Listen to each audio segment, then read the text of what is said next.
কার্পাসডাঙ্গা হাদিকাতুল উলুম বালিকা দাখিল মাদ্রাসা বর্তমানে অত্যন্ত বেহাল অবস্থার মধ্য দিয়ে পরিচালিত হচ্ছে।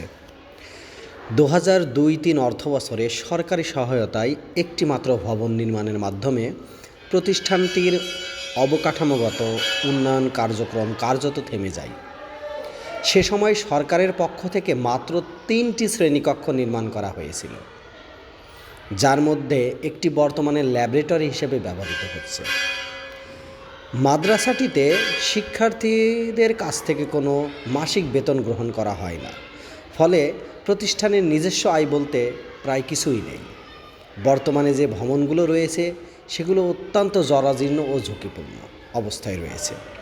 শিক্ষকেরাও ব্যক্তিগত অর্থায়নে নির্মিত দ্বিতীয় তলার টিন শেড কক্ষে শিক্ষার্থীদের পাঠদান চালিয়ে নেওয়া হলেই প্রচণ্ড গরমে সেখানে ক্লাস করা অত্যন্ত কষ্টকর হয়ে পড়ে। বাধ্য হয়ে অনেক সময় শিক্ষার্থীদের নিচতলায় নেমে এসে ক্লাস করতে হয়।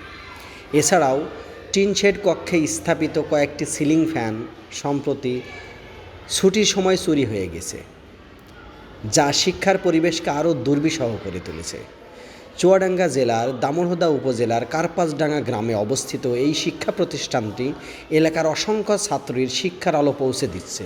তাই স্থানীয় জনগণ, অভিভাবকবৃন্দ ও সচেতন মহল সংশ্লিষ্ট কর্তৃপক্ষ এবং সরকারের আশু দৃষ্টি কামনা করেছেন।